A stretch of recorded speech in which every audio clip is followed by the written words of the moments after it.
Whoops.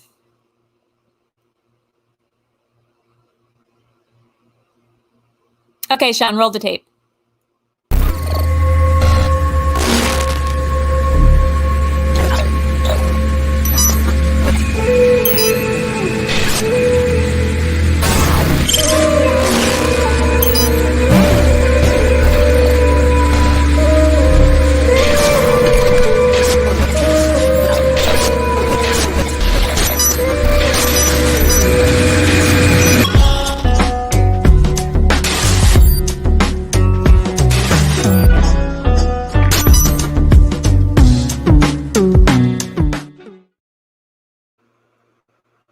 Well, it's 2011, and I couldn't be more excited to be here with you guys this year. I can sort of see the comments. Hello, Vernon. Hello, Brandy. Hello, Adelia. You're already here. Hello, Rob. Welcome to Live in the Dark, the first one of this year. We have a very special guest, but first I should tell you about the show. There's Streamlabs for it.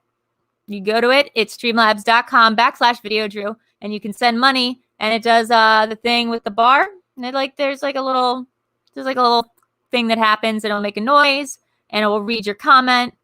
And you can do that, or you can super chat. So the money stuff is still in play. We're still taking money. This is Live in the Dark. It's a weekly, nightly talk show where we talk about our favorite movies and pop culture, and we play a game. And everyone loves it, and it's probably the #1 most rated show on this channel at night on Sundays at 8 or 9 p.m. time slot, depending.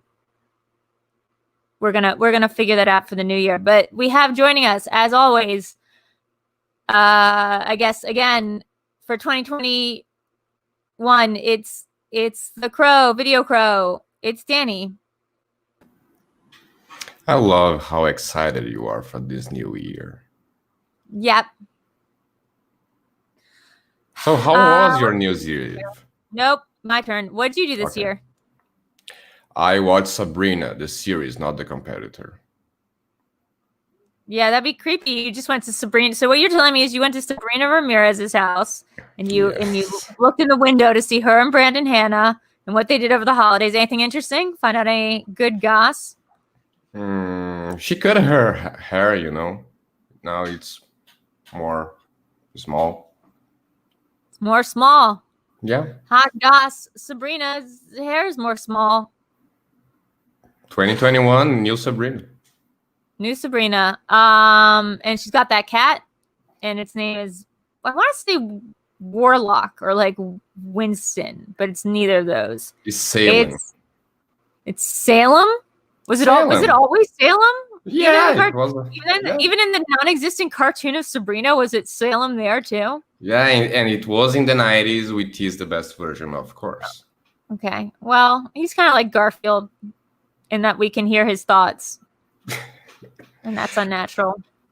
Yeah, he got a little fat over the series in the 90s. I watched that during the morning here in Brazil. Okay. Well, I've spent the holidays watching a bunch of movies, like God, what was it? It was the one with all the No, I'm thinking of a TV show. Never mind. So we have some news coming up. I think I did watch a movie, but I don't want to talk about it because it was Wonder Woman 1984, and I couldn't think of one thing that I want to say about it. Because if I start talking about it, like that will it will distract the whole show, and we're just going to go off on another path, and we'll just be talking about that for the rest of time, which is to say I'll be talking about it for the rest of time. Can I at least ask you if you liked the movie? Yeah, I loved it. That's why I can't talk about it on this program, because I loved it so much. Danny, I'm not sure where you are in the Crowverse, but that's called sarcasm, and I liked it okay. It had its moments. I like the part where the lady with the lasso and who's invisible now and can fly, I guess. Where she tells her boyfriend who's possessing the body of somebody else, and that's like okay. About radar and how radar is a thing now, and he goes, "Well, shit, Diana," and that was like really funny. But the rest of the movie was a hot mess. We can talk about it, but let's do that on another program where we actually care about movies. This one is the one where we just read movie news, which is what we'll do now. Oh, did I mention Danny's a crow? If you're new here, Danny's a crow. So, anything's possible. If Pedro Pascal's involved, I guess. Okay, news. Who doesn't love Pedro Pascal anyway? Oh! So, do I read like always? Yes, Danny. Okay.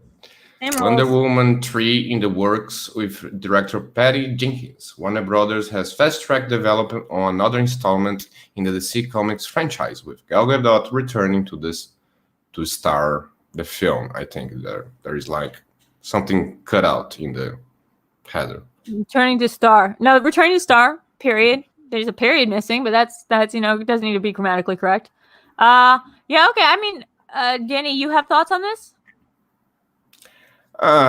Great, because my thought is like, if the thing was that you wish something and you have something taken away, is that the same thing as the wish coming true in like a weird monkey's paw thing, or is that just like a separate piece of it? And what Pedro Pascal like got in return, was that separate from the thing that was taken away from you? That's separate from the monkey's paw element of the wish, or was this?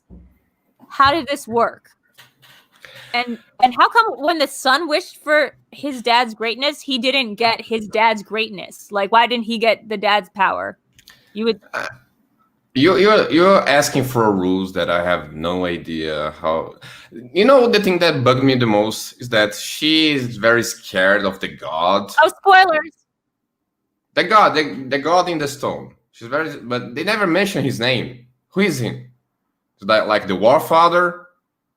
Oh, the god. Oh, the specific god. Yeah, she was like, oh no, it's the lying god. Oh no, the god of lies. And I'm like, they're really trying to make this lying thing a real big part of the plot. But I don't see how like her boyfriend coming back from the dead and like using some other dude's body has anything to do with lying per se. Like lying doesn't really factor into like what was going on here.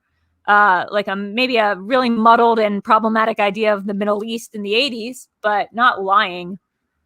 But I guess that's why she couldn't win the Themyscirian Olympics. Oh, I said that. I hated that. Oh my god. I could go on. I could go on, Queen. Now you're depressed. Okay, well, while we have you depressed, let's go on to the next subject. Which is like, okay, so Pedro Pascal's endgame, what? Like, he was all powerful and he wasn't confined to someone wishing for stuff. He could just do whatever. So, like, why did he need other people to wish things? Like, what did he want? Like, what was his goal? Couldn't he wish that he doesn't need wishes? He doesn't need wishes. Diana thought something and it came true. And how come Kristen Wiig got wishes? I don't know. Don't be mad at me. I didn't wrote the movie. I swear to you. I don't like it. I didn't like it at all. I think our movie news segment is being sponsored by Warner Brothers, by the way, because Warner Brothers is expanding its DC slate, including 2 separate Batman franchises running simultaneously. Oh my god, I'm very sick, obviously. Robert Pattinson, that sometimes people think it's me, but it obviously is not. He's starring the Batman, and Ben Affleck set to down the call again in the Flash. So Affleck is returning. Yeah. Oh, that's really interesting. Follow-up point though, I think is because the power is taxing his body. That doesn't make any sense. If the power is taxing his body, I don't think he can get around it by just wishing for other people's health. Wouldn't that in turn just tax all their health away from him? Was he still, did something still get taken away from him every time he got a wish in return? Was that separate from the monkey paw stuff? Did revoking the wishes undo all the events? Like, or did people still remember in this universe that this happened in the 80s and were like, oh my God, remember that crazy thing? And like, if so, wouldn't that have been a bigger deal in like Justice League, where she could have also probably turned invisible or flew at one point? I like the invisible thing, by the way. I wish that was invisible. Next question. Question? Invisibility is an overrated skill. I had it for like 3 months in sophomore year of college, and it was boring as hell. Flying's pretty cool though. Okay, what do you think? What do you think of having 2 Batmans now? The Robert Pattinson one and the Ben Affleck one. I mean, honestly, even one Batman is too many Batmans. Am I right? Am I right, Danny? Yes. Danny, am I right about that stuff? Yes. I think we should not do any more Batman films for the next 3 decades. I think they should all be Batman films, but they all need to be like styled like the TV show Gotham, in that like nobody actually pays attention to like bar mitzvah age Batman. Bat mitzvah age Batman. That'd be funny. Except Jewish people, we do it bar mitzvahs for guys, so that doesn't really track. I'm just saying, like, I like the world of Gotham. I think it's a real silly world that I'd like to explore more, and about like all the messed up people who live there. But I don't care for the very rich man who decided that he was the law. Like, that story doesn't interest me. I don't need to see his mom's pearls going anywhere anymore. I don't need to see the well. I don't care that he talks in a silly voice, and I don't care that he doesn't like to smile, and that he has like a manservant, and he's like the most relatable guy in that whole city. I don't think so. There's a lady she secretes a pheromone that makes you love her. Why don't we have a whole show about her? That's true. I think I should do the show now as the Crow Man. What do you think? That's also an uninteresting hero to me, but you know, go off. Let's see. Somebody in the comments. Gotham is fun and terrible. Correct and incorrect. Have a good show, guys. Bye, Vernon. Let's see. Dean says hello.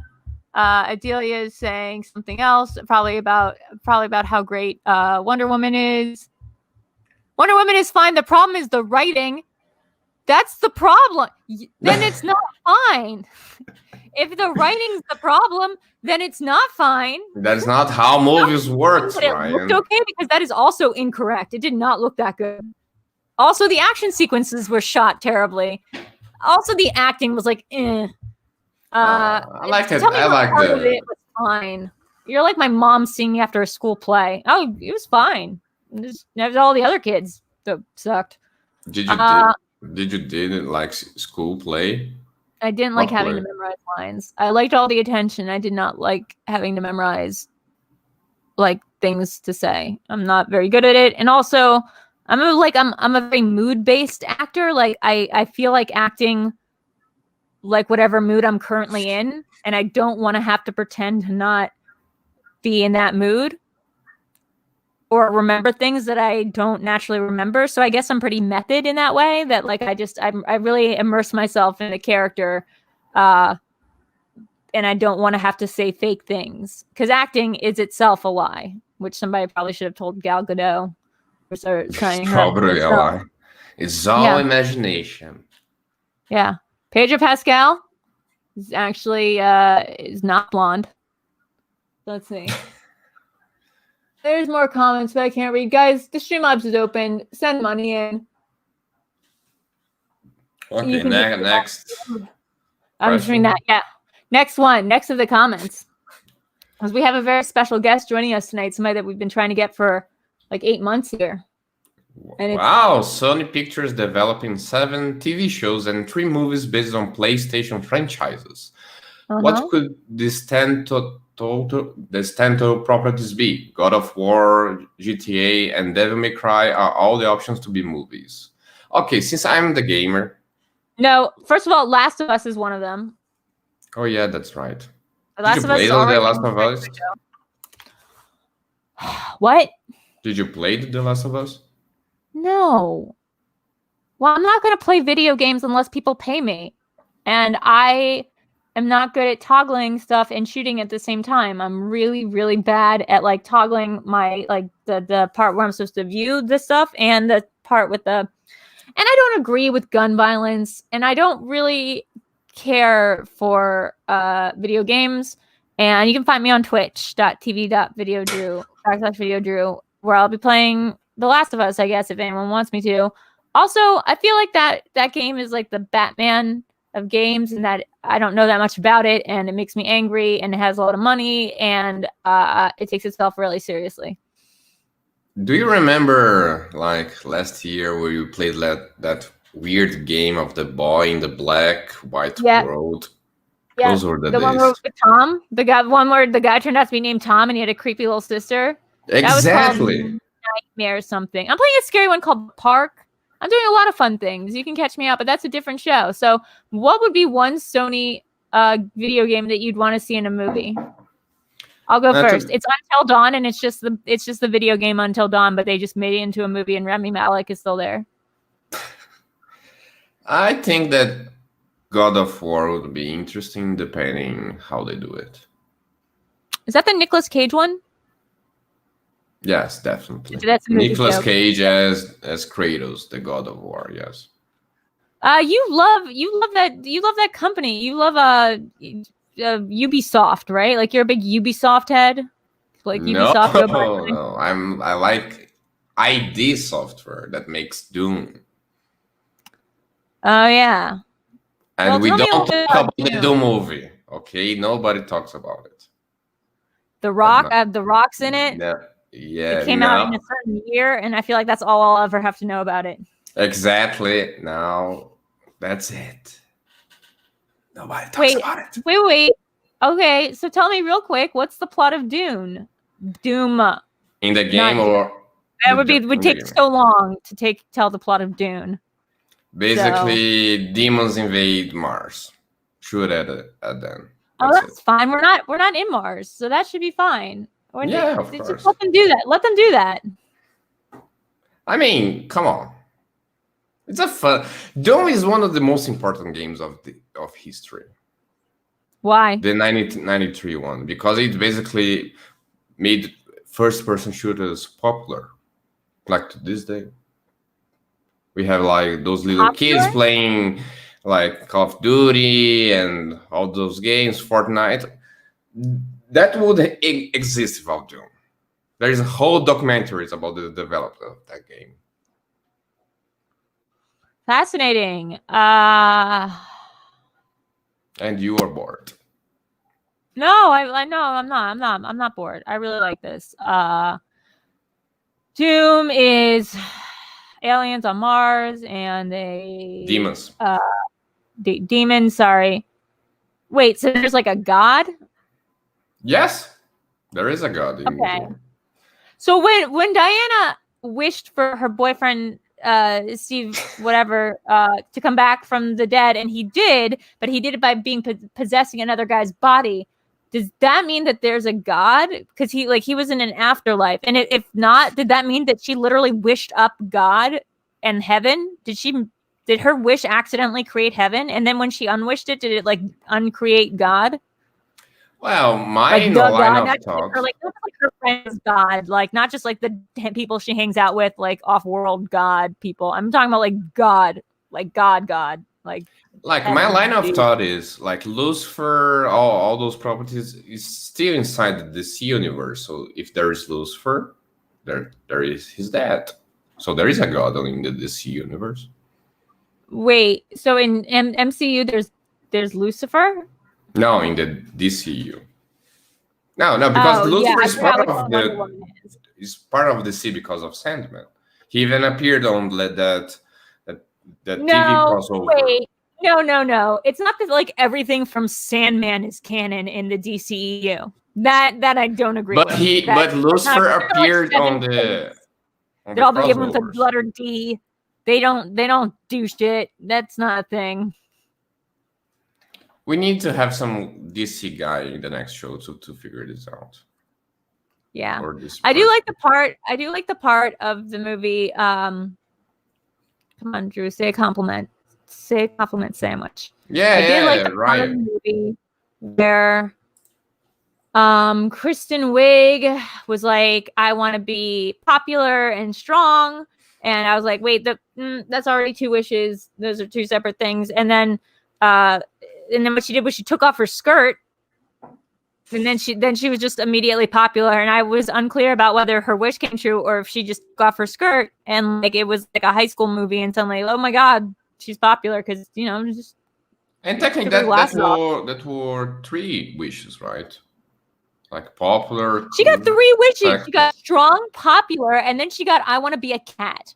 And the argument is that since she wasn't touching Pedro Pascal, so that wasn't a wish, that was just something he did for her. Then that means that he could just do stuff and he doesn't need people to wish things. In which case, like, why is he still trying to make an oil company happen?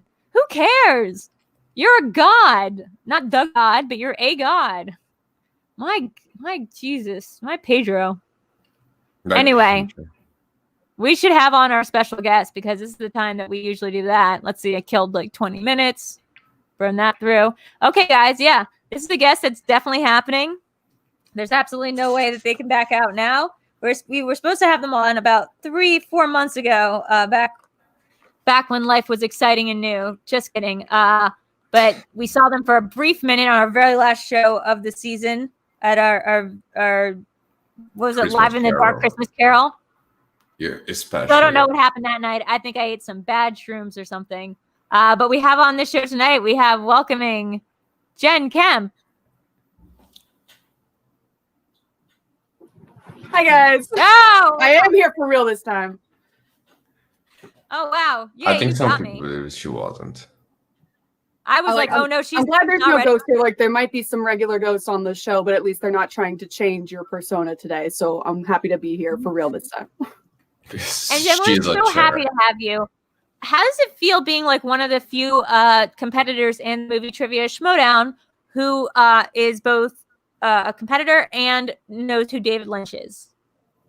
I know. I feel like it should be a bigger Venn diagram of that, but yeah, it feels pretty good. I'm not the biggest fan like compared to you because like you seem to worship him, and I totally understand that. But yeah, I don't know why it's so difficult apparently for people to understand that, but like he should be a category that's hit more often. So I don't know. I just want a category of the Davids. It's just going to be Cronenberg, Lynch, and Fincher, and then you can just take care of it. And that's all I would need on a board, and then I would just sweep. That's a great overlap. That's a good idea. I might pass that along to the writers. Yeah. Let's see if we know that in the writers' room. Jen, tell me a little bit. You've played in a couple Schmoedown matches. You're in the draft for next season. Tell me a little bit about your experience getting involved in the movie trivia Schmoedown, because it's not like I stalked you for like 3 months and watched all your matches in preparation for us playing together. But in case someone hadn't done that. Yeah, like I've been in the Schmoes Know Schmoedown community since basically I'm here today because I did not like Batman v Superman. Not Batman. Okay. Yeah. No, I'm here because I did not like The Dark Knight Rises, and I found the Schmoes Know from that because I had fights with people of it's not a good movie, and I found them through looking on the internet for solace for that. And I kind of became part of the community, so I was kind of already there when they started doing the Schmoedown. So I've kind of been here the whole time. And I am known as the meme queen because back when they first started, I think it was when they were doing their teams tournament, I had a lot of time on my hands and made a lot of stupid Photoshop memes and everything for the competitors. So that's why I have that stupid name, and it's stuck with me ever since, because once Christian Harloff gives you a name, you're stuck with it for life. So even though I haven't done that in a couple of years now, that's who I am apparently. But yeah, so a couple of years, so it's a while. Just because Christian gives you a name, and this should be clear to everyone, I'm not sure if this is, Christian didn't give me the name Videodrew. I just decided to go by my social media handle, and that was just easier. You went backwards. You took what Christian gave you and decided to make that your Twitter handle. It was never a question. Yeah, it was. I didn't have a Twitter, honestly, and I was like just posting in the Facebook groups, and everyone, all the admins and everything were like, you should have a Twitter to do this stuff too. And I was like, fine, whatever. And I put it up because I was like, fine, I'll do that because that's all I'm doing right now. And I just kind of stuck with it. And then when I finally entered the Schmoedown, it wasn't even a question. He was just like, that's your name, we're done. So I was like, all right. So I understand like where it comes from there. But yeah, like for a long time, like I was one of the admins in the Facebook groups and everything. So when the fan league started, I was approached as an admin. They were like, oh, let's do kind of like a little specialized match between two of the admins. And I was playing Rasika, who was very good, and I think actually got cheated out of a win on that, but I won that, and then from that I was approached for other fan leagues, and it just kind of kept rolling, and I actually won the first season of the fan league. So it hurts a little seeing like now all these draftees being brought up, because I think Jacob London's being mentioned. It's like, oh, he was one of the first fan league winners. I was like, I was the first fan league winners. I never got one of those. Jen, I wouldn't worry too much about it. I think, I mean, from our end, we've Kaiser, who doesn't usually bother with, Oppo research or do anything. He caught a couple of your matches and he was extremely impressed. I think anyone who's seen your work is, I had it perfect in order to beat you, and I think that was the same with Damon, right? He had to do something like incredible. You pulled up. That was a beautiful match. I was so excited to be a part of it, to see a perfect match happen, and like it was such a special moment because it was going into this matchathon and everything. I didn't know anything about that bet, and I was like, "That's amazing." So, like, I was lucky that I was off screen at the time. So, like, oh my god, that's so great. Yeah. So, yeah, like it was a beautiful moment. So, yeah. Yeah, well, I will say that. Thank you so much. Thank you. I'm also bringing this up because most people have forgotten, because the match didn't really go live anywhere until way later, that I have played a perfect game in the Schmoedown, and I have won. So people should talk about me more often. Reddit, but no, I think that about the Reddit page. Me and my 18 throwaway Reddit accounts that just spam that page constantly. You have 18 Reddit accounts. No. Of course not, right? No. So Jen, what's your biggest plot hole of The Dark Knight Rises? Is it how he got from that hole in the ground to back to Gotham? And like, no, for me it was let's send every single cop into the sewer. That was the tipping point for me. I was already having a lot of trouble. That was it. Why would you do that? That's just like from a safety issue. That doesn't even make sense. Also, Matthew Modine, not necessary. It still bothers me that he was there. Yeah, that was a weird choice. So he's dead now. Who cares? Like they killed the character immediately. So whatever. Fair enough. Also, if Talia al Ghul and Bane hated her dad so much, why would they continue on the legacy of the League of Shadows? Wouldn't the thing be like, "Fuck you, Dad"? Like you didn't like my boyfriend with because he was ugly. Yeah. I think the biggest plot hole in The Dark Knight Rises is how Bruce Wayne has his mother's pearls in a safe. We know that those pearls went everywhere. There's no way that those are the same pearls that are from the night of the opera. And if not, why are they like in a special safe with nothing else? I mean, he's very attached to his memories, so I wouldn't be surprised even if as a little child he sent Alfred to go sweep up the alley for those pearls and carefully stitch them back together. And there's definitely been enough iterations of that shot that there's probably a lot of pearls to go around. So poor Bane. I mean, poor Bane. Well, I do think poor Bane, but we can get into that at some later point. Also, since when does Batman's rogues refer to their football team? I didn't know that they even have like a. I hate that I had to learn that for Anna Geekdom. I was like, really? I need to know the score of the game and who they're playing and the stadium name and everything. So yeah.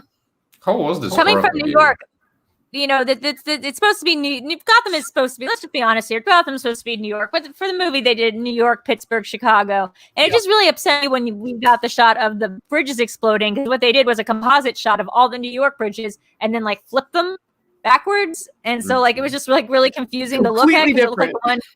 Yeah, it looked like the Brooklyn Bridge was where the Manhattan Bridge was supposed to be, and like I was like, this is all sorts of topsy-turvy. Jen, this isn't what we're really here to speak about today, though. First of all, I saw your donation. I don't know why it didn't come up on the thing. Are we sure this is the real Jen Kempe? I am sure. Thank you for asking. Real Jen Kempe. I don't know. I'll put this away and put this one up. So here, Jen, I did want to ask you, what was your biggest issue with Wonder Woman 1984? I actually haven't seen it yet. Yeah, I never mind. I'm not in a big rush to see it because I know the internet like imploded as soon as it came out, and I liked Wonder Woman. I was surprised how much I actually enjoyed it. But like I just from the beginning I was worried about it because like Gal Gadot worked so well in the first one because it seemed like naturally she has that naive quality that was necessary for that, and now we've jumped a couple of decades, so she should be a wiser, more interesting, complex character, and I don't think we're going to get that with the new one. So I have my reservations, but I'm always there for Pedro Pascal, so I will watch it eventually. But I'm not in any rush to see it. Well, I'm sorry for destroying the plot and giving a bunch of spoilers. I wasn't really listening, so yeah. Okay, cool. Spoiler: she has apparently done nothing in the intervening years, which is really interesting. And that's all I'll say about it. Somebody in the comments can be like, "Don't spoil it." I'm not spoiling it. I'm not spoiling it, guys. I'm not spoiling it to say that movie is like ludicrous. And if you didn't like The Dark Knight Rises, you're gonna have a lot of issues with the logic of this film. No, are you a big like comic book nerd? Are you a big geek person? Like, I am a geek just naturally, but I do not, like, I haven't read extensively into the comics, and I always tend to skew Marvel more just because, like, those are the video games I would have, and those are the movies that I really attach to because they started earlier, honestly. But yeah, like, I've read some comics for, like, scatterbrain things, but I like to do things in order. I'm a big, like, chronological person, so even with movies, like, I like to watch the entire series from front to back, which is why I haven't seen some things, because I'm like, I want to make sure I do my homework. So it's kind of hard when it comes to comic books, just because there's so much lore out there where it's like I need a straight path, and there isn't that a lot. So like, I've read graphic novels, like I love Watchmen and stuff like that. So, but yeah, I tend to skew more Marvel, and I do like DC movies, but I've never been a fan of like Superman, which is like a big linchpin of the entire DCU. So like it's a little difficult when it comes to that. Batman, I think look at that alien. He's so strong. Yeah, so I have problem with perfection, and that's really like the most I've ever liked Superman is from the Kill Bill Volume 2 speech, where he talks about like the Clark Kent is the alias, and Superman's the real thing. He's Superman. So that it was the first time I was like, that's a good point. But other than that, I'm not a really big fan, even though I really like Henry Cavill. So I don't know. Who knows? I really liked. There was a comic book called. I think it was a graphic novel called It's a Bird. Let me see. Graphic novel. This is the part of the show where I just Google things. It's called Google searching. Yeah, I think I enjoy people's enjoyment Christian Cooper, of Superman more. So yeah. Yeah. So wait, no, sorry. It's a novel by Steven Seagal. Yes, it's a graphic novel by Steven Seagal about him studying. No, not Steven Seagal. It's Flock of Seagulls. It's about a guy who's writing a Superman, and this is his true story. So this is like Mouse. This is like an autobiographical comic book, and it's about a guy, him, who has just been diagnosed with Huntington's disease, which is a degenerative and fatal illness, who's supposed to be writing a Superman comic for DC, and he's trying to like understand Superman and get in the concept of like how to even make Superman relatable, like what is it even to be Superman, and finding it like really hard to get into it while he's suffering from like just the early stages of this disease. And what he ends up finding is like, I think there's like 3 different elements of it that he finds intriguing, which is like Superman is always an immigrant, he's always an alien, he's always like not of this country and not of this world, but he's supposed to like be the hero of this country and of this world. There was like 2 other things, but it's a very good comic graphic novel, but it's not really about Superman, who I agree is. That sounds like I'll actually enjoy that, because that's usually how I actually connect, is seeing the joy in other people's experience with it. Like I remember for Man of Steel, they have the big flying scene, like his first flight and everything. And when I first watched it, I was like, yeah, whatever. But then I actually saw a video that someone posted of like, it was like a 2-year-old boy watching the scene, and just like he had this just explosive smile as soon as he saw it happen. It's like he actually like believes it can happen and everything. So like that I really enjoy. So like whenever I see someone get passionate about any topic, even though it's something that I don't personally care about, I do find joy out of that. So that sounds like something I actually want to look up. So thank you. I'll send you the link to that. From the Castle says, anyone else had issues with Hans Zimmer's score in WW84? Yes. Only because they rip off a track. NerdChronic figured this out. They rip off a track from, believe it's the movie Sunshine. There's a track that is not a Hans Zimmer track that they use in one of the pivotal sequences of this movie. That's from the movie Sunshine. He like played both scenes for me. The exact same score. I feel like that's been used a couple of times now. If it's the right one I'm thinking of from Sunshine, it's a great track, and I think it's been used a lot. Sunshine. There we go. Hello, Eric. NerdChronic with the ear for it. Jen, You love board games, right? Oh yeah, I love board games. What's your favorite board game? Oh man. I was just playing one earlier today that I think is one of the more interesting ones. My family, like, we have a lot, so we try to go off the beaten path and stuff. And this one it's actually a European game, I think. And it's called the Castles of Mad King Ludwig, which is like based off, there's that gigantic castle that in Germany, I believe. And it's like a free form kind of board create as you go kind of thing. So it's very different, and I haven't really found anything like it. So I really like that one. I'm always like a risk player, Monopoly, whatever. But yeah, like we try to find things that are a little bit different. So you play games with your parents, and that's because I have a big family, so like I have 2 brothers and a sister, and my parents and everything. So like we play a lot. Like during the holidays, we've been playing nonstop. So yeah. What do you win? I won that earlier today. Money? Yeah. No, we just have respect essentially, and we do a lot of things where it's like you get like the first plate at dinner or dessert and stuff like that. It's stuff like that. Yeah. Wow. So you win a lot. You win like the ability to, like, if this was an orphanage, you wouldn't be able to like legally do that. You couldn't gamble away your ability to get first in line for food. That's fascinating. I'm recently getting into board games and just gaming in general, and I found out that you would not think this about me, but I am incredibly competitive. I saw you on the Mario Party stream the other day. I was like, oh, she actually is very competitive, and I think I could tell from just hearing about your studying for the Schmoedown. I was like, she's tapping into it, so it is there. I mean, well, the thing is with Schmoedown, I like showing up, and I like being on stage, and I like getting attention, and like for that reason I want to win, because that will let me get more attention and play more games. But as like in terms of like how much it matters to me to be the best at movie trivia, like that's just never going to be the thing that Videodrew is the best at. Like it just never will be, just full stop. I can maybe like have some strategies. Things can, like in this game, in that last game, things just broke my way through incredible luck. And that first round, just remembering that Julia Roberts movie. I mean, just remembering that 2 days earlier, I know that movie. 2 days before that movie, I turned to NerdChronic. I said, "What was that Julia Roberts movie with Lucas Hedges and blah blah?" So that was just plain luck. But Schmoedown aside, it turns out I am very, very competitive, and I will get like very upset if someone's beating me at anything. But I feel like people should invite me to play more games. So like I can normalize this experience. Because we were somewhere for Christmas, and I was just screaming at the top of my lungs at these like younger children because they were beating me at like what is that thing called? The one with the it's like the mean things are written on the card. No, stupid things are written on the card. Oh, I want to say Quibi, but that's not right. You know what I'm talking about? It's an online game that's like essentially apples to apples or whatever. I can't think of the name. Someone should it's like apples to apples, but it's like mean and it's like dumb things. Not Gang Beasts, Eric, although we did play Gang Beasts and I got very mad at that game. You cheated.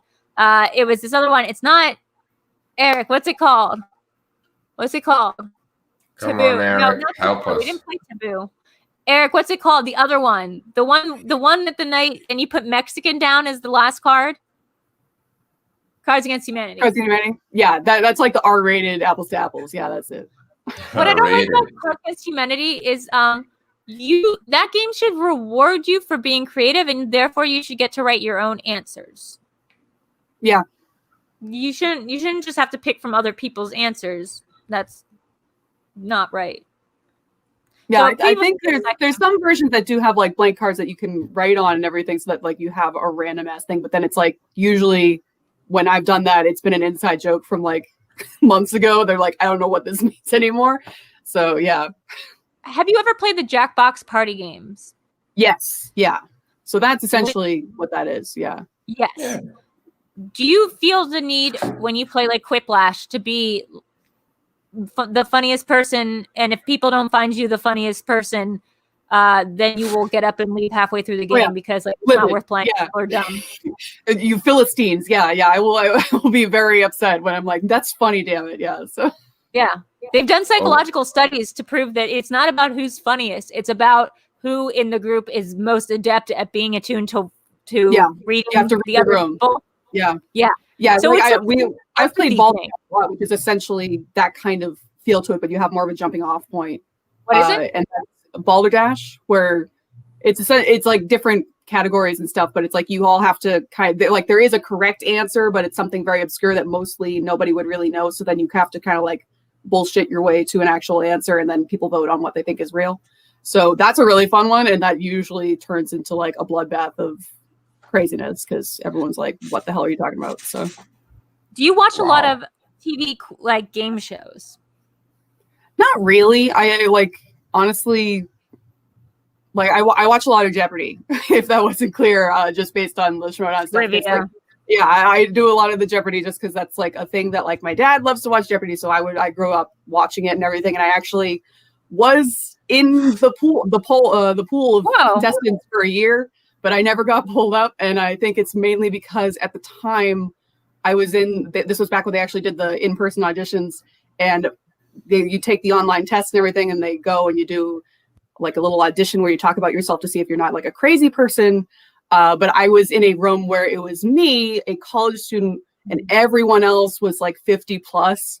And I went off about Hogwarts, and I was like, I am not reading the room in this situation. And I was like an insane person. So didn't get that call back, but I was technically in the pool. So I think you could reapply, and I think you'd be great in it. I don't care for that because that involves having to know things. You know what games I'm really good at? If people would allow me to join their extended relations, I would love to play Family Feud, because that is also not about knowing correct things. It's just about guessing what the most amount of dumb people in the world are also going to guess as answers. For instance, essentially losing faith in humanity. That's a good game. Yes. So for instance, if I was to ask you, what kind of creature, real or mythological, has wings? What? Just throw out a couple of answers at me, guys. Go ahead. Yeah, see, like, because you said real or mythological, I feel like people would go mythological, which is weird. Like, you should just say bird, but like people will probably be like a Pegasus and things like that. So it's like really odd. Pegasus, great. Bird, also on the board. Want to know another thing on the board? The unicorn. Yeah. 2 people said unicorn. That's not even true. That's not even true in a mythological sense. What? I mean, unicorns don't have wings. Unicorns don't have wings. Unicorns do not. Alicorns have wings. Unicorns do not. Thank you. Thank you. It reminded me of the It's Always Sunny episode where they go on Family Feud. What'd you say, Danny? Crows have wings, by the way. Yeah, they forgot to mention bugs. Like, 2 people just said straight up unicorn. I can't. I was so angry. Yeah, I've never been angrier at the screen at something. Let's see. I'm reading the comments here. It's just nerds saying Cards Against Humanity. There's a phone. There's a phone somewhere. There's a phone text version of Cards Against Humanity. It's called New Phone Who Dis. It's a real game, no joke. Okay. What's your favorite game, Jen? My favorite game, just game, like a board game. All-time favorite game. Well, like I growing up, like I was a Nickelodeon kid, so I always wanted to be on Legends of the Hidden Temple, and it will always be like a failed part of my life that I was never part of that. So I know, like they need to bring it back, but specifically have it for like millennials, because they're the only ones that are going to really, really want to be in it. Like people who actually pay to be in it, I think, at this point. So yeah, that is still one of my favorites of all time, and I feel to this day, I still feel bad for like yelling at poor children to assemble the damn statue the correct way. But then I know I totally would have done it the wrong way too. So my spatial relationship, like with reality, is terrible. So there was, I forget which game it was, where like the final round was you did it in like VR. Like an early version of VR. That's Nick Arcade, and that was also amazing because at the time it seemed like really tech savvy, but it really was so off and it was terrible, but it was hilarious to watch because I think they had to play like regular arcade games to like be able to get to that. And it was like, if you're bad at one specific thing, then there's no way you're going to get to the cool thing. So I'm like, I really hope at the end of the show they actually let the other kids do it too. So I'm like, that's the whole reason they're there. So I mean, and honestly, being good at like Pac-Man is no indication that you're going to be good in like VR, as the movie Pixels would tell you. VR makes anyone look stupid. There's a place in LA that is, it's probably not still around because the world is over, but it was called Penny Arcade. Was that what it's called? The Penny something arcade? The Penny there was this Penny Circus arcade that was all VR arcade games and all like futuristic stuff, and that was very fun. But sort of like pointless. I feel like our VR experience never got to the existence level that it was supposed to. Or else we'd all be in VR right now. We'd all be doing the Ready Player One thing. Oh God. Do you want to know a fun fact That's about probably the best VR? thing. Do you want to know a fun fact about VR? True. No. Okay. What were you saying, Jen? It's probably for the best that we're not in Ready Player One era, honestly, after Probably. seeing that movie. So For so many reasons. Mainly because like a guy like that shouldn't be determining like who gets all the money. Also, God. like Ben Mendelsohn, truly one of God's creatures. Yeah. I love Ben Mendelsohn more than anything. Correct me if I'm wrong. One of the better parts of Dark Knight Rises is Ben Mendelsohn. yes, And I would agree with that. Yeah. So Jen, because of you love games. Oh, you know what? First, Danny, just say the thing about VR. Just go ahead. No. Going to the Dark Knight Rises stuff. Everybody says, "Oh, where is Bane? Where is Bane?" But the problem is, nobody asks, "How is Bane?" Sure. That's my thing. How's Also, Bane? well, he only says where's Bane like a couple. Only he says it. No one else cares where Bane is, or no one like even cared where he was until he like came to Gotham and started speechifying. I think here's a hot take, Jen. Dark Knight is a bigger hot mess than Dark Knight Rises. Like a third of that movie could just be like eliminated, and that movie would still be very good. I mean, it's a hot take, but I do like it's a great movie. So I feel like if you did take something out, there's just so much going on that you probably would still have a solid movie. So, yeah. Do you remember that there's a part of that movie that involves boats? Yes. Dang, I actually, at the time, I was in a sociology class in college, and the professor was obsessed with that whole scene. He was like, let's do that scenario in class. And I'm like, why are we doing this? Which is great. That's fine. But like, give that to like Scarecrow. Give that to a psychology student. What does the Joker care about like doing like a philosophical argument put to the test? Remember the part of that movie that was about the hospital and all the stuff at the hospital. Yeah. Yep. And then there's the whole part in Hong Kong. Oh, there's a whole section in Hong Kong that kind of gets forgotten because it's really not that important just to introduce the technology later on that's so problematic, and that's really the whole reason that's there. So yeah. And also there's a part of that movie where the Joker wants someone to tell him who Bruce Wayne is or who Batman is, and then decides I don't care anymore. He wants the opposite of that. He wants the opposite of that. I mean, that's the Joker in a nutshell, though. Chaos. He just doesn't care. So he's chaotic. He's chaotic, but he really wants to get that sociology experiment off the ground. Chaotic, but truly wants to see what humans would do in this situation. Some men want to see the world burn and also put into play the prisoner's dilemma in real life.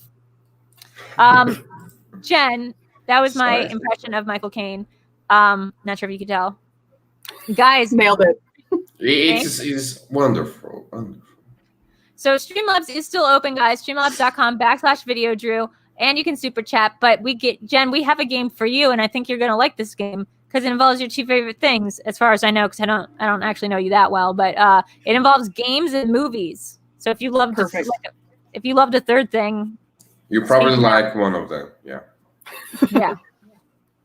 But who has three things that they love? I mean, I barely have one, and it's certainly not movies. So let's get going. Shows. This game is called, because we're really good at titles here. This game is called "How Can This Board Game Be a Movie?" Not like "How did this get made?" style. Not like "How could this happen?" We're not going to give you Battleship and be like, "Wow, yeah." That would be called "Why did this game become a movie?" We're going to show you. Why? Yeah. We're going to show you pictures of board games, and we're going to go around and we're going to give a pitch for what the movie version of this board game is going to be. I love it. So you got it, and then whoever wins gets to eat first. The dessert in this case, because I love it. And just to make this interesting, yeah, if you want to put in who's going to be in this movie, who's going to direct this movie, that can be fun too. We got 6 of these. There's no time limit because I find time limits like really upsetting and like triggering, and I find like buzzers triggering as well. So none of that here. No countdown. No countdown. Okay, ready? Let's go. What's our first one? Ooh. Oh, I like candy. Candyland. Okay. Nom nom nom nom nom nom nom nom nom nom nom nom nom. Okay. I think I'll start. Yeah, I see this being a speaking of like a Fincher-esque kind of universe. I see this as a dark, like David Fincher movie starring Ben Affleck as the king of candy, and there are all these usurpers trying to get to the throne, but he doesn't know exactly who's coming at him or from where. And like we get all these set pieces of like the big candy mountain and the river thing, and it's all done in like weird dark undertones, and it ends with I wish I remember Candyland a little better because I'm like, what is the thing again? It ends with, I don't know. It ends with someone going, "What's in the cupcake?" You get it, guys, from the movie. You know from the movie. But I think stripping of this movie away from anything that's colorful or fun and turning it into sort of a Zodiac slog through the minutia details of Candyland, and it could be called Land. Yeah. Land. Yeah. Just I like land. that. What about you, Danny? You got something for this? Oh yeah, this is obviously a political thriller about this land that the main economy is exporting candy to the world. But there are usurpers to the throne. Yes, exactly. Okay, I want to change my answer. No, you cannot do this. 5. It's a Judd Apatow movie. It's a comedy. It's a comedy now. Yeah, and James Franco, and they're just going around eating candy and like laughing, and it's all semi-improvised, and you get the sense that they really had fun both like on camera but also off camera. And there's like a compilation blooper reel at the end, and you're just like, man, Paul Rudd is so good at playing, I don't know, a cupcake. I can see him as a cupcake. Cupcake is not a fucking candy. What are they doing to me on my cover? I just learned cupcake was a cake. I hadn't put that together until like a couple days ago.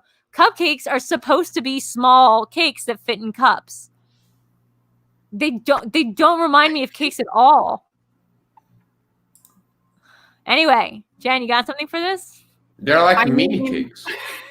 I mean, if this was a bankable property, most likely a studio would go like Brad Bird and make it family friendly. But I was on the similar vein of, honestly, if you're going to make Candyland, I don't know if you remember playing this game, but it's kind of existentially like terrifying because the game is already set when you start. Like there's no skill involved. You're just flipping cards. So I would go pretty dark. I would most likely, we already talked about him earlier, I would probably go Cronenberg with Jeff Goldblum in as the King Candy or something, because there's a lot of body horror stuff in here with all the different characters on the board.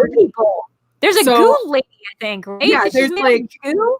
Yeah, there's a goo monster guy, and there's like a peanut brittle grandmother and stuff like that. So it would probably go down the route of like Hansel and Gretel kind of thing, of kids being sucked into the game, a la like Jumanji or something, and then having to deal with all these weird body horror kind of creatures. Because the Candyland, like it's a bullshit game. Like it's supposed to be like kids' first game, but it doesn't teach them anything because it's just flip a card, flip a card, flip a card, and that's it. So you could literally sit there and play for them. So my admiration for you is only equal to the amount of rage that is starting to simmer up inside me for not saying Cronenberg because of the body horror stuff. Fincher's so dumb. Why did I say Fincher? Like it's not even a good answer.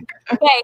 I think Jen wins this round, but it doesn't matter because we have 5 more rounds. What's the next one? What's the next one, Sean? I really wanted the dessert, by the way.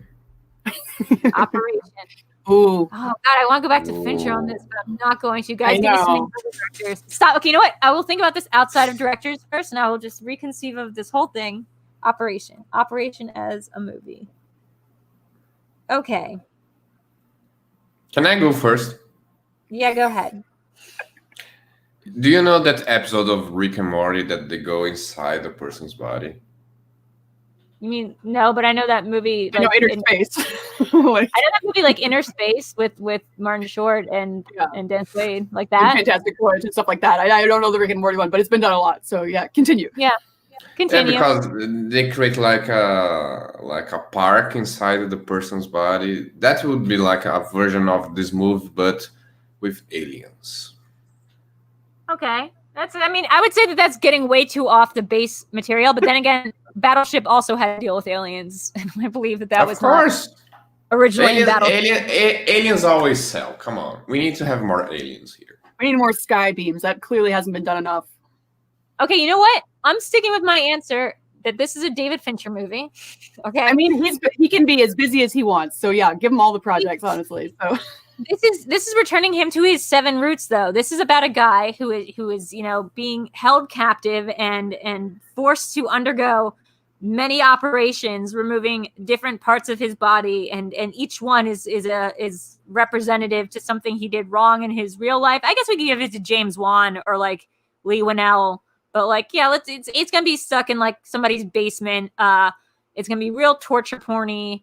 And at the end, it's going to turn out that he himself was the guy doing the operation, and everyone's going to be like, "What? Like, how's that? Wow. How would that even work? Like, you definitely got operated on by like a third party." And they'd be like, "No," and they would show you the flashbacks again with voiceover, as if like that was going to help make any sense of this. Like, you'll hear things that were said over the course of the movie, but like that won't clear anything up, and you'll walk out of it the way I walked out of Hot Tension, being like, This is dumb. Or that movie Identity. And everybody's sad in the end. Yeah. Okay. Jen, your turn. Okay. Yeah. My initial thought was similar of like, oh, like just give it to Eli Roth and let him go nuts. But yeah, I'm going to go a little different. Because Operation is such a weird game of like random shit inside a person's body, I think it probably go a little more heavy drama of like analysis of the American healthcare system. So probably give it to like an Oliver Stone or like an Adam McKay kind of thing. So it's a little bit satire, tongue in cheek. I'd swing Adam McKay just because I think he'd have a little more fun with it, because it is Operations supposed to be a little silly. So yeah, I'd probably go that way. Explains how like our vessels work for. Yes, of like the healthcare system's not going to actually fix the cancer. It'll just put like butterflies in your stomach instead. So yeah, we'll go that way. And then you get a bill for like $15,000 because apparently, even though you pay $300 a month in deductible, like you need to hit a freaking $7,000 copay before it even kicks in. Exactly. Michael Moore. Give it to Michael Moore. Oh, he hasn't done anything in a while. Yeah, that's a pretty good idea. I like Michael Moore. He's my Michael guilty Moore, pleasure guys? film. I feel like he's done. I feel like he did. I feel like he's on the probably news. Working on something right now, honestly. So, Danny, what do you think about her idea about the operation stuff? Movie. What's your game idea or movie idea? No, I already said like a movie, yeah. like a park. Like you go inside the person's bodies and you found these like random things inside him. Directed by who? Probably by that's actually, I didn't thought of that. That's right. Probably directed by me. No, I would direct that movie. This is essentially Osmosis Jones you're pitching right now. This is definitely, it sounds like a Tim Heidecker joint to me. This sounds absurdist to the max.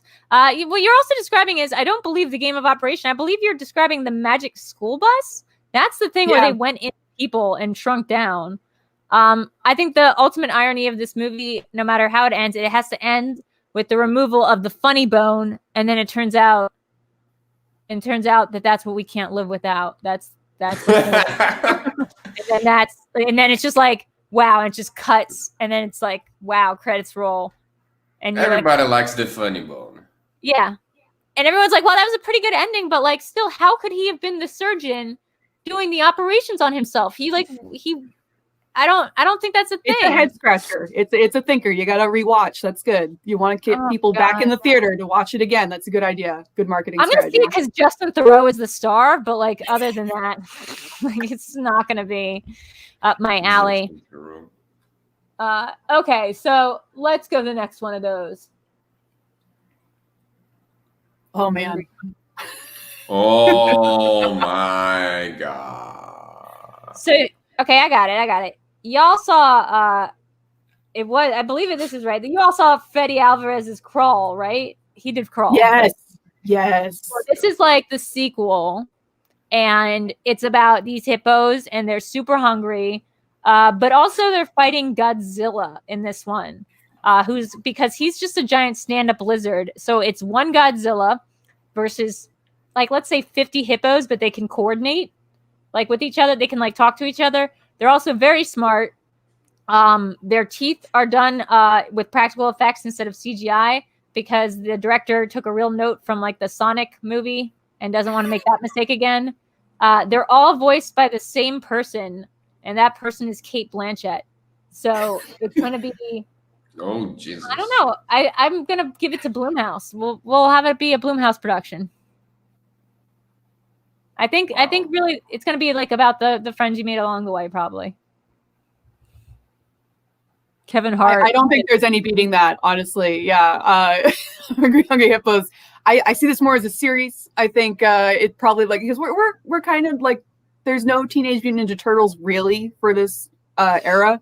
So you got your 4-color hippos. They can all have a different personality, so you can sell more toys. And yeah, they can probably all be voiced by Jack Black, and you just save a couple paychecks there. Yeah, it's like a nominate or whatever. They're all just voiced by one person, but they're not even trying to do different voices. It's not like Jim Carrey doing a bunch of different voices. They're all voiced by the same person, and every voice, it's the Clone Wars. They can just have the characters say their name every time they talk, and that's all you have to do. Just keep it steady on one voice. But just go, I'm Blue Hippo, and I think that this should happen. So, but it's weird because they talk to each other through psychic ability, but they always constantly have to be like, "Is that David? Yeah. Was that David? Is that Jason?"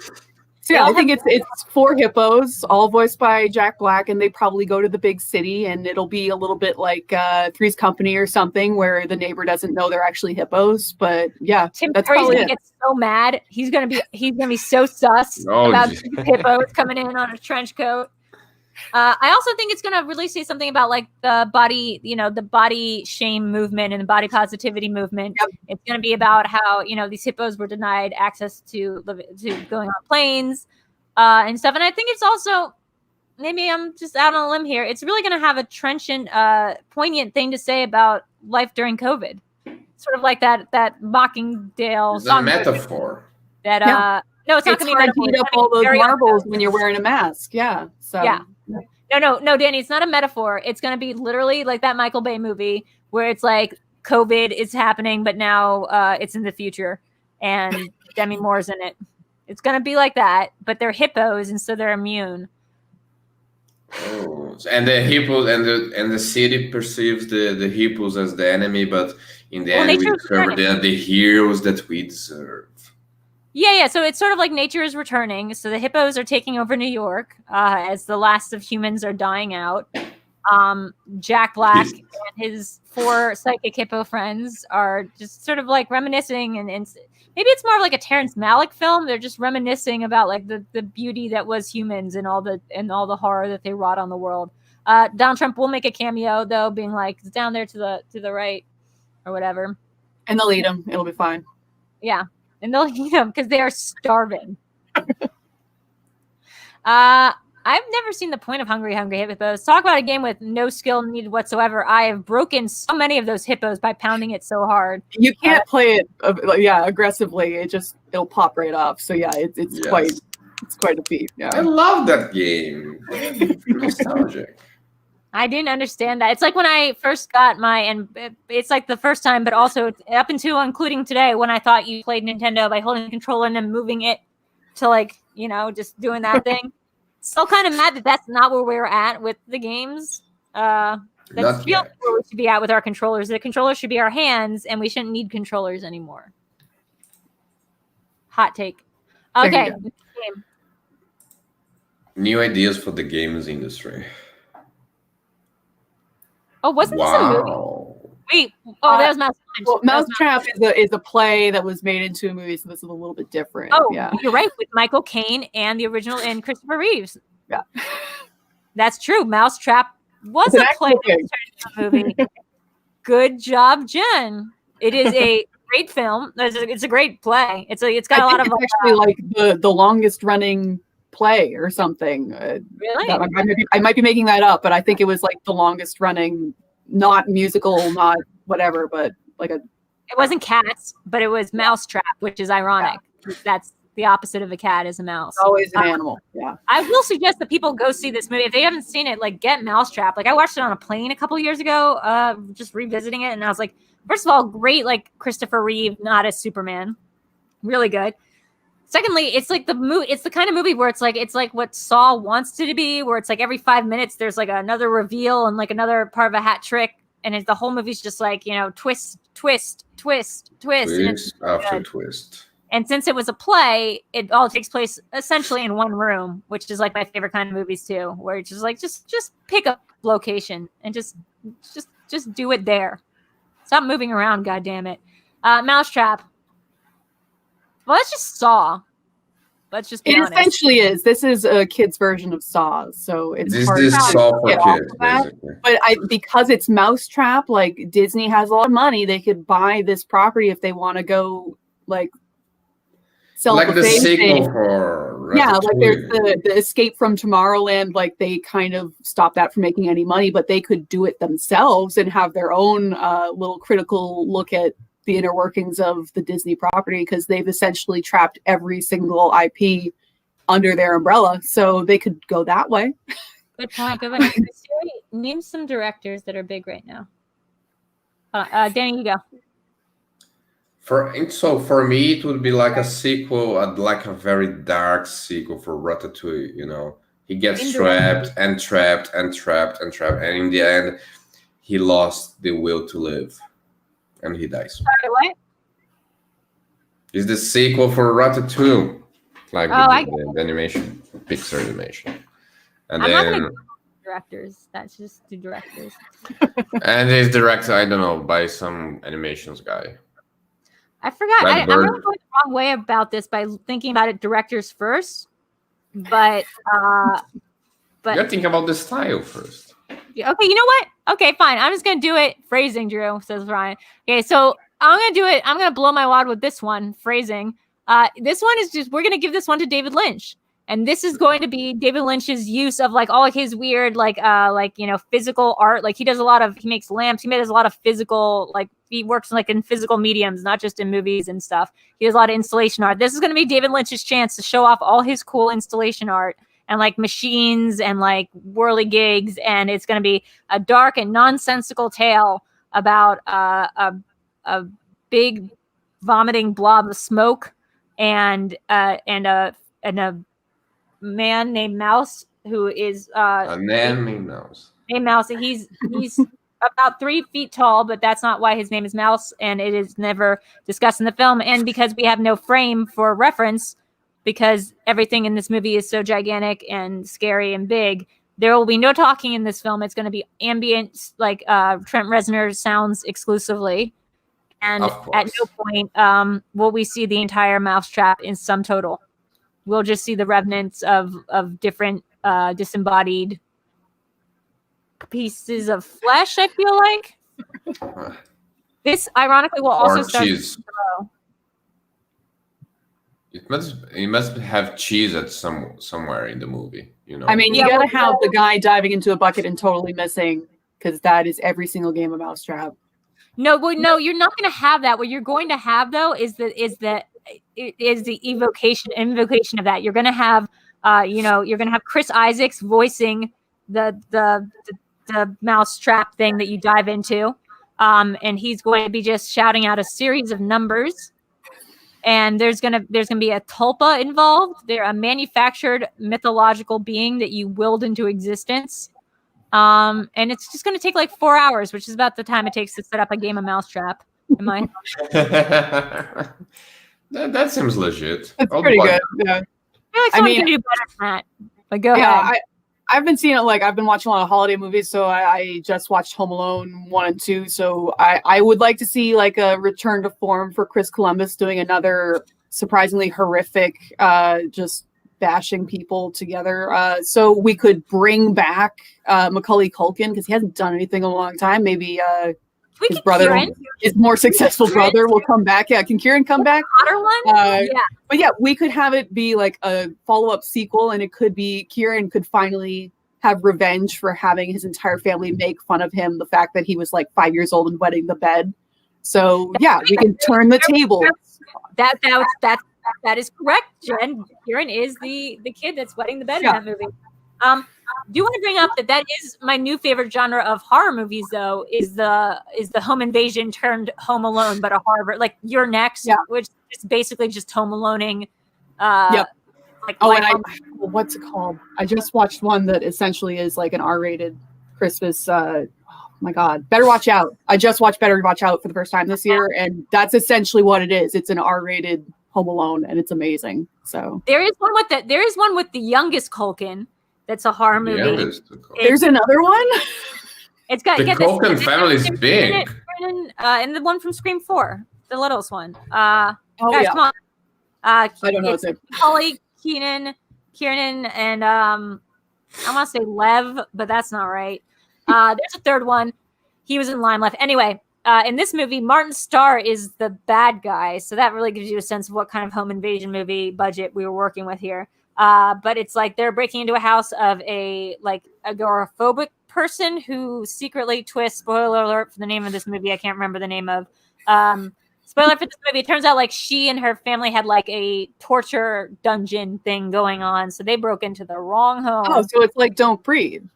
Yes, it's sort of like got a Don't Breathe situation, but it's done from her POV, and she seems like the victim for some of it, and it's like it's not good.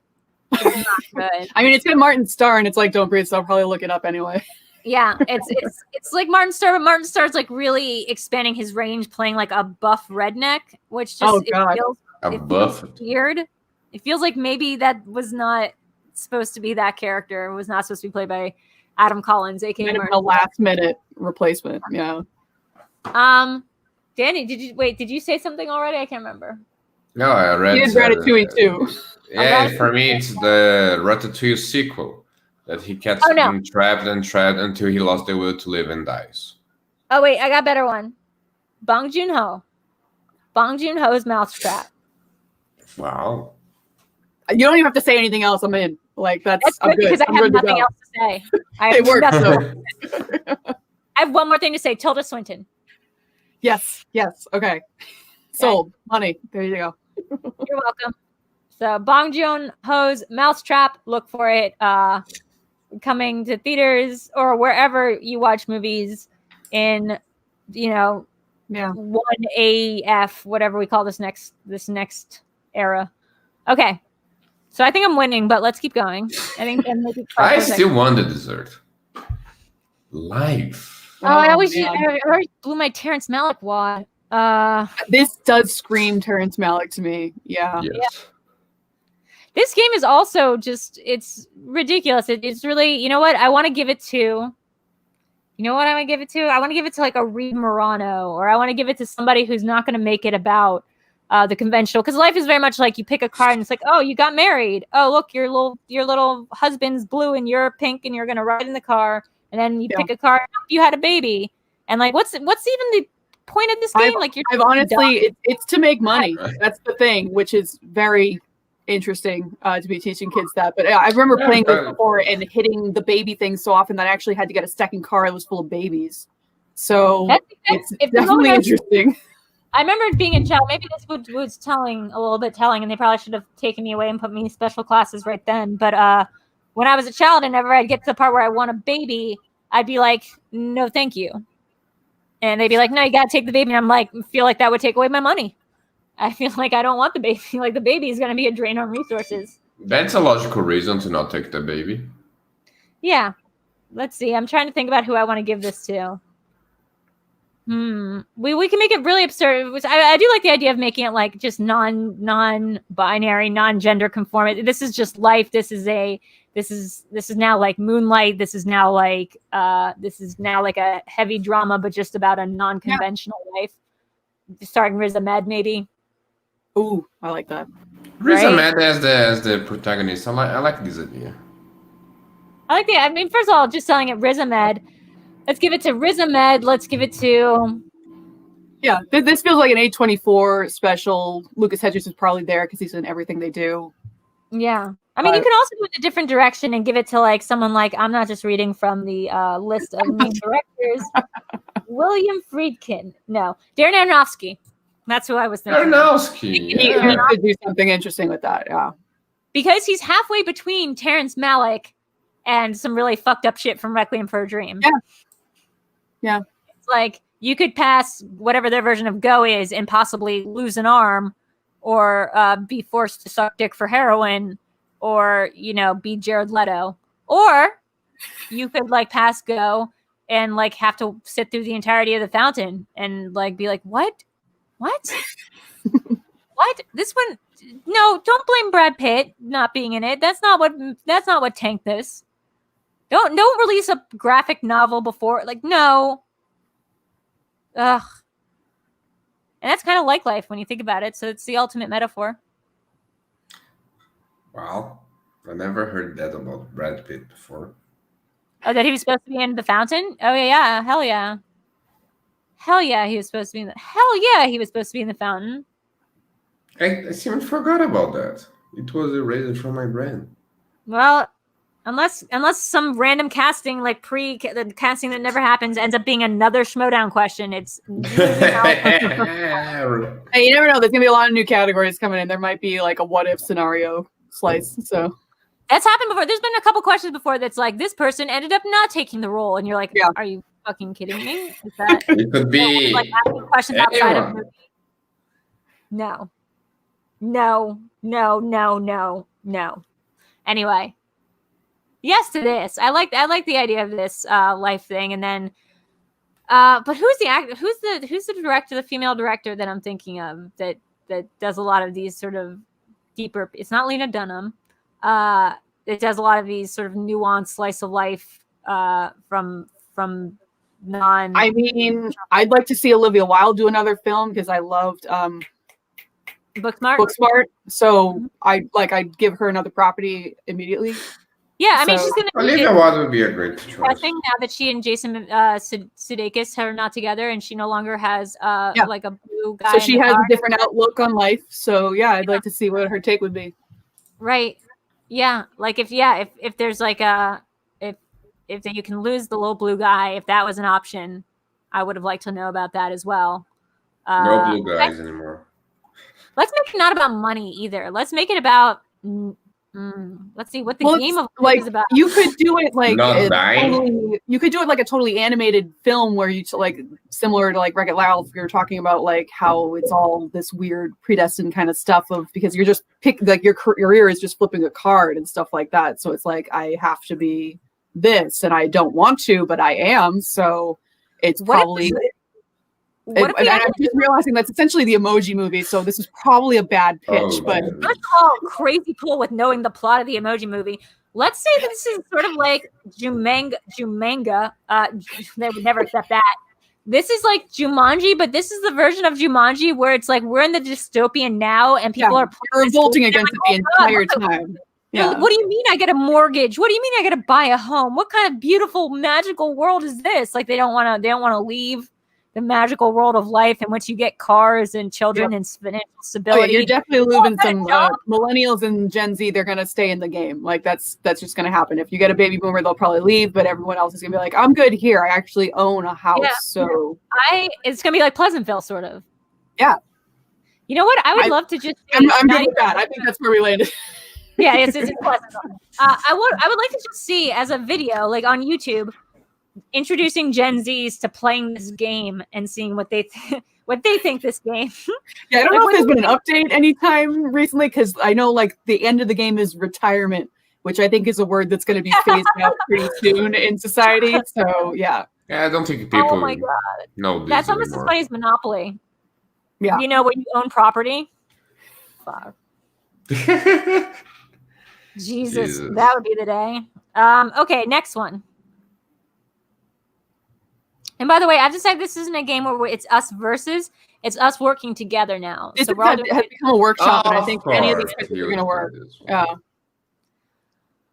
Okay, let's see. So some more famous directors are Lars von Trier, Brian De Palma. See, we're just trying to get work for the people that we enjoy watching their movies, so that's pretty good. Pitch Let's them some ideas. I mean, I think with Monopoly, you want to just have people sitting in front of a board and playing it, and have it like play out in real time, people reacting to the game, because that is the most interesting part of Monopoly, is seeing a family just tear itself to pieces. Yes, So it would be personally, like I'd Mass probably Effect, I'd like pitch like a Mike Flanagan project here, where it's probably like essentially all one shot kind of thing of the family and just tearing into it, and you find out all the problems that everyone's having with each other because of a damn dice roll. So you know what? yeah, that's my pitch. I'm not going to give it to Flanagan though. I think this is a little different than Flanagan. I'm going to give it to Mike White, or I'm going to give it to Polanski. He's still around, right? He's just not doing stuff here. Yeah. There are some reasons for that. Something. I like the idea that it's just like a locked room and it's just a family tearing each other to shreds and like just going at it, and it's sort of It could be a Saw spinoff too, where like Jigsaw just traps people in a room and forces them to play Monopoly with each other, because that's a torture in itself. So it's a Jean-Luc Godard film. This is his 8th wave. I can see that as a Godard film. Sorry. I can see that as Godard film. Yeah, it's a sequel to Weekend. It's got a long tracking shot. I do like the idea that this game again is just so obscenely unrelatable now. Like it never was. I mean, by the way, talk about Family Feud again for a second. The question was wings. Oh, geez. Traffic sign. Name a traffic direction that you would say in the bedroom. Name a sign, like a real life sign. And this woman said, "Do not pass go," which isn't a real sign. Like that's not a sign. That's Monopoly sign. It's not a sign. It's not funny. It doesn't make any sense. Like across the board, it is the wrong answer. Unicorn. People are so. This is why editors get money. Like that's what it is. I don't know how those answers are making it to the board, but yeah. I am so obsessed with Family Feud because I'm not always right, but I'm good at guessing what comes to people's minds. But unicorn, Children's Crossing, LOL. Yeah. Not a throughway. Yeah. I know that they make versions of Monopoly that are essentially like, the Game of Thrones version, or like, they try to pop culture it up. They try to tart it up. They try to, make it relevant. Honestly, Monopoly has become more of like a Funko Pop than an actual game. I feel like people don't actually play it very often anymore. They just collect all these different versions of it. So it's kind of an odd thing. This game is hella boring. It takes at least 4 hours and you'll be angry by the end of it. So I understand. I straight up have never finished a game of Monopoly, and not out of anger. I've just never been with a group of people that have been able to finish the game of Monopoly. We get to the part where we all own property now, and then we just all lose interest.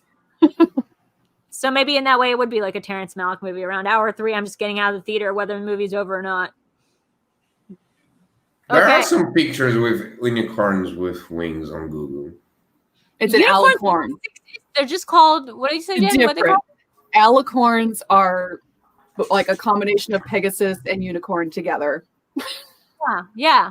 It's essentially the maxed out version of a fantasy horse. Yeah. There's even a book about unicorns with wings. I wanted to challenge so bad, but like, A, I wasn't in the theater. What am I supposed to do? Yeah. And B, you can't challenge, but like, there should be a challenge option for answers that are arguably and definitively wrong. Yeah. Yeah. 2 people in the audience were dumb. So like you can't, 2 people in the survey don't know what they're doing. Okay. Do we have one more, Sean, or was that 6? I can't count. That's he's saying no cut idea. it off. You I guess say cut somebody's head. Something like that's that. the game. So I'd say the winner was all of us. Yeah, I think we learned that we work better as a team. Yes. And all of our pitches, if you want it, just contact us, and you can have some money. So yeah. What was the dessert anyway? PM though. So if you want any of our ideas, you're gonna have to contact our agents. And they're pretty hard to find these days, so I'd probably just give up.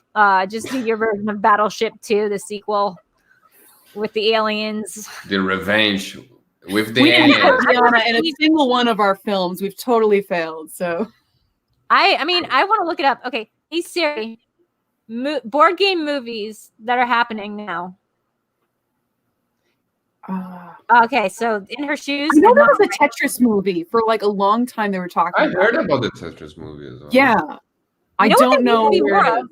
They need to have more things like Clue, which is like taking the premise of it and then just making it into a bomb film that like doesn't really have anything to do with like the game so much as like it takes the aspects of it. Yeah, I don't know. Let's see. Board game movies coming out now. Jumanji doesn't count because that wasn't a real game. Ouija. Oh yeah, Ouija counts. Mike Flanagan did do The Origin of Evil. We just watched that. Was good. Yeah. Let's see. There's not that many movies that are based on board games. There's Clue. Jumanji again is not a real game. Something called Wordplay. Let's see. Wordplay is a movie, or they're making a movie? Yeah, it's apparently. I'm trying to see if there's one more I can think of. Yeah, I think they've all switched over to video games, and theme park rides are apparently the new thing. So who knows? They should make a movie like about Risk. That'd be interesting. It would just be a war film, and I know that. And like I'm not into war movies, but like, you know, give it to what's his name, Nolan or somebody. Yeah. And What his name, yeah. give it to Alfonso Cuarón, give it to somebody and just let them go crazy. Give it to the Children of Men. So I think that's pretty good. Jen, besides movies and besides besides movies and games and trivia and stuff, what do you like doing in your spare time? Because we're gonna be plugging our stuff soon, and I want to make sure we talk about all the stuff you do. Yeah, I honestly, especially in this COVID time, I just kind of hang out and eat and sleep and just chill out. So yeah, you can find me a lot of times on the PJ Campbell Network. I hang out there and I go on the Mario Party streams and shit like that all the time. I actually won one finally, which was great. I almost won one. Eric just lost that star for us. Yeah, so it's always a fun time over there. So if you're looking to just hang out, I'm there. And yeah, I'm on. I have a Twitter and I have a letterbox, but like honestly, I haven't really been doing much. Yeah, there you go. I think it's better at plugging myself than I am. But yeah, I'm technically in the Schmoedown, but we're off right now, and who knows what'll happen in all the draft chaos and new systems and virtual and whatever. So I'm around. Jen, I'm really I've said this before, and I'm not afraid to say it to your face. There's no shame in me saying this to your face. I believe like between anybody next season, you and Lucian and Miller could potentially be the big belt winners. This is next serious. Season. Yeah, I'm really looking forward to see her get more games next year. So yeah, hopefully we get a new female champion up there to follow in Rachel and Clark's footsteps. So and Mara's coming back, people. So yeah, that's really fun too. And I just want to float this idea by you. But while we were driving home today from upstate, I will say it's upstate because like it is upstate. If calling it up north makes no difference. Like that could be people in California are crazy about this. It's upstate to me.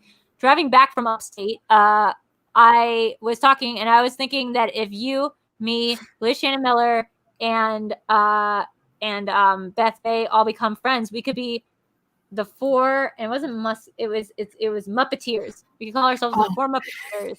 The four Muppeteers. We'd have to get related to Muppets, but like we could just be best friends and hang out. So if you like that pitch or whatever, sit and think on it. Just see how that feels. That sounds perfect to me. I'm all about that. Interesting. Awesome. Danny, my crow, where can we find you? You can always find me in Live in the Dark with Videodrew or in the award nominee. podcast for Schmoedown. Let's get ready. Network now.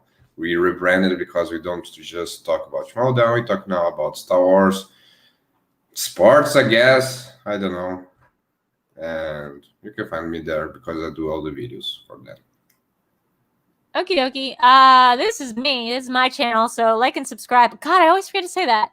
Like and subscribe and comment and do all those things. I have a Patreon, patreon.com/Videodrew, where you can sign up. We're going to be doing some retooling. It's a new year. We're going to be doing some retooling with the Patreon, retooling with some of the shows that we're doing here.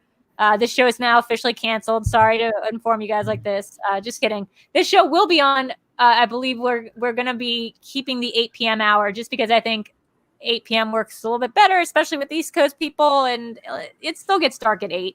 When it gets and to me, Brazil. Yes, Danny, we get it. You're in Brazil. Stop bragging. You can find me over here. You can find me at the Patreon. You can also find me at Twitch. I'm like really into Twitch these days, you guys. Someone buy me like a PS5 so I can Twitch more. That's twitch.tv/Videodrews. Mondays and Thursdays here we do the VideoChronic Pop Culture Quiz, which is 20 questions about one movie or franchise. They're all contextual, inner geekdom style questions. We've done them for movies like Fast and Furious, Kill Bill, Hocus Pocus. So we need to get you on for one of these, Jen. Is there like a specific movie that you think you know like backwards and forwards? Like oh man. I mean, like some people like really specialize in one particular movie. I don't tend to do that. I do watch you could essentially put on any Disney movie and I'd probably be able to do that. But ooh, okay. Yeah. Unless it's like Home on the Range. Like shit like the newer shit is like whatever. But yeah, like any of the classic Renaissance stuff, that's my jam all day. So you're a big Pixar fan too, right? So like we could do a Toy Story. Okay. Yeah. Any Disney Pixar, most likely that's where I'll clean up. I didn't just pick that out of the hat. I've studied Jen extensively. Other than that, guys, Tuesdays you can find me at 8 p.m. doing Cinema Bias right here with Alex Mack. It was my choice this week, so we're making her watch Ed Wood because she made me watch Phantom Thread, and I am still pissed about that. So, I mean, the last 5 minutes of that film were fantastic, but I am so angry that the rest of that film existed and took up time and space. My wish, Pedro Pascal, is that I could go back and not have the Phantom Thread be something that I've sat through, technically.